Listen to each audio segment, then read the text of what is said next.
السلام عليكم. قصة اليوم جاي كحلة عماها. قصة اليوم واعرة بزاف وفيها بزاف ديال الفوائد. قصة اليوم قصة ديال عبد السلام من سيدي قاسم. عبد السلام مزوج بواحد المرأة سميتها سهام. جابها من البلاد، تزوج بها، جابها عايش فيه خير وعلى خير، كطيب ليه ماليا فيه كلشي، هو هداك كلشي بخير، الحياة ديالو غادا مقادة. ولكن كان عنده واحد المشكلة عبد السلام، مشكل مع مرتو هو انها ما كتلبسش. هو ديما غير حوايج ديال الدار، حوايج ديال الطياب، مع كتبقى طيب كتبقى بحوايج ديال الطياب فيهم ريحة الطياب. هو ما عاجبوش هاد الامر هذا، كيبغيها تلبس كيبغيها تقاد وهي والو ما مسوقاش هاد القضيه هادي. ناض عبد السلام كيدوي معاه والو، سهام ما كت والو، هي ما هي.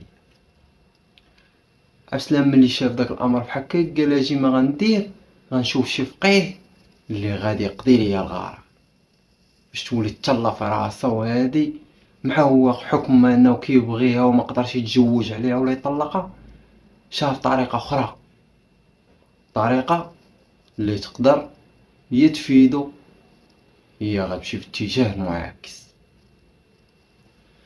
عبد السلام بقى كيقلب حتى طاح على واحد الفقيه قالوا ليه واعر. مشى عنده، ريح عنده، حكى ليه نفس القصه. قال له ودي راه عندي واحد مرتي راه ما كتطلعش في راسها لا والو، غير مقابله غير الدار والطياب وهادي، وانا كنبغيها تلبس وتقاد وهي راه والو، عيش ما نهضر معاها. قال لي غنقاد لك واحد الضربه اللي مرتك غتولي تقاد كلشي. قال لي بسم الله. ناض الفقيه بدا كيدير دوك المعوذات ديالو وشي طلاسيم ويطلق في البخور من هنا من هنا، صايب ليه واحد الضربه مقاده، عطاه واحد القلم سحري. قال لي شوف هاد القلم هذا غتمشي للجسد ديال مرتك، واي حاجه رسمتيها راه غادي تولي فيها. عبد السلام عجباتو القضيه، شد داك القلم وغادي للدار، داز تغدا فرحان هو هداك. مشى دخل الدار، عطاها التقاضيه، طيبت ليه العشاء، تعشى، خلاها حتى نعسات. شد داك القلم بدا كيرسم لها في ظهرها، بدا كيرسم شي دوك العيالات اللي كيشوفو كيعجبوه، اللي لابسين مزيان، اللي لابسه هادي، اللي لابسه هادي. هو كيرسم، رسم دوك الرسومات. سهام مدات ما جابش، سهام بقات لها تمار، طاحت نعسات. عبد السلام ملي سالا داك القلم ويطلق واحد الضو ويغبر داك القلم. عبد السلام كيسحب جزء من اللعبه. عبد السلام صافي تكا تا هو نعس. صباح الصباح كتبان لي سهام تبدلات، ولات وحده اخرى. سهام ولات كتلبس، ولات كتقاد، ولات هادي. داكشي اللي بغاها هو لقاه عبد السلام.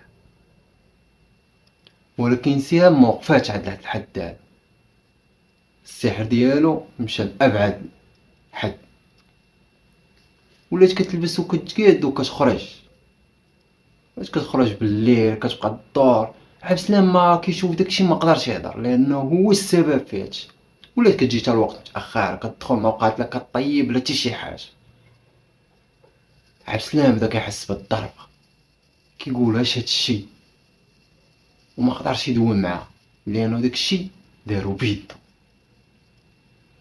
سهام ولات كتلبس شي لابس، ولات كتماكي بزاف، ولات اكثر السوايع ديالها قدام المرايه وكتقعد كتماكي وكتخرج. واحد النهار هو يتبعها بالليل، ولاو كيشوفوا هذوك الرجال ولاو كيطمعوا فيها، ولاو كيتبعوها، ولا كيشوف في عينيهم انهم ولاو باغيين ياكلوها، ولاو طامعين فيها بحكم ما هي زوينه وزال الجمال على الجمال.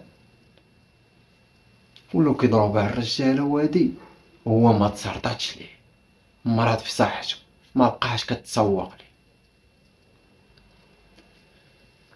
قال اش غندير خاصني نرجع عاد الفقيه عاوتاني. اخويا اش بغيت بهادشي، ترجع ليا مرتي اخويا كي كانت. رجع عند الفقيه، السلام السلام اودي، راه داكشي اللي قلتي لي راني درت، ولكن راه داكشي راه مشى بزاف، راه ولات كدير وكدير، مقدرش نهضر معاها لان السبب هو انا. لقيتي شي حل؟ رد لي اخويا مرتي كيف كانت.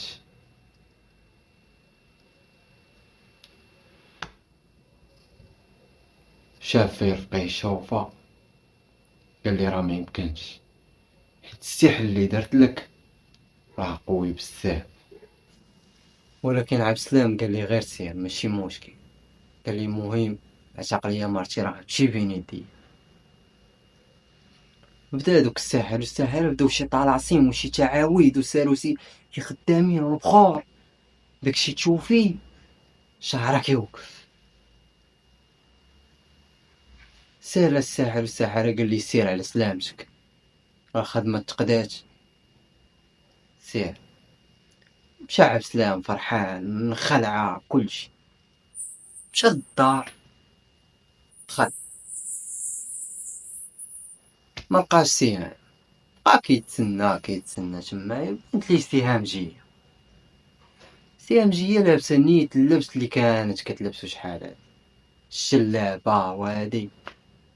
قال الحمد لله مرتي رجعات كما كانت. سهام مع دخلت الدار بدات كتشوف فيه شي شوفات.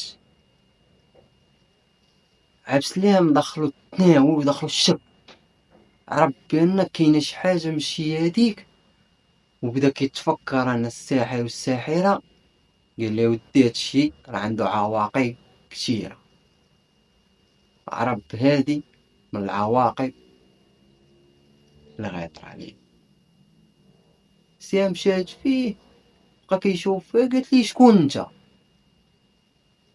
لي انا عبد السلام راجلك. قال لي ما كنعرفكش، بدات كتغوت تجمعوا الجيران. والو عياو مع هذا الراجل، قالت لي والو، هذا راه ما كنعرفو وما كيعرفني. سهام فقدت الذاكره، دخلت للدار جمعت حوايجها مشات. عبد السلام عرف راسو راه هو اللي مشكل في هادشي، هو اللي دار هادشي، ما قدرش يدير شي حاجه اخرى. بقى عبد السلام بوحدو. سهام مشات للدار، عبد السلام بقى تمايا، بقى كيأنب ضميرو، بقى كيمرض يمرض يمرض يمرض لحد النهار هو يصبح ميت. الشمل تشتت ليه، كلشي تشتت ليه، بقى كيفكر حتى مات. عبد السلام هنا عماه، حتى هو مشى لدار الحق، دار غلط بسيط خلاه يدفع الثمن كبير، فرتك حياته، فرتك كلشي بسبب غلطة اللي كان كيتمنى انه باغيها، في الاخر مبقاش باغيها، في الاخر تشتلت ليه الشمل ديالها. فنصيحة ان اي واحد توقع ليه شي حاجة ميلتاجئ السحر، فراه هو كيقضي على بنادم، يقدر تكون عنده شي عواقب اللي ما غتصورهاش كما وقع لعبد السلام. وهذه نهاية القصة، وما تنساوش شي لايك وشي سبسكرايب. ان شاء الله.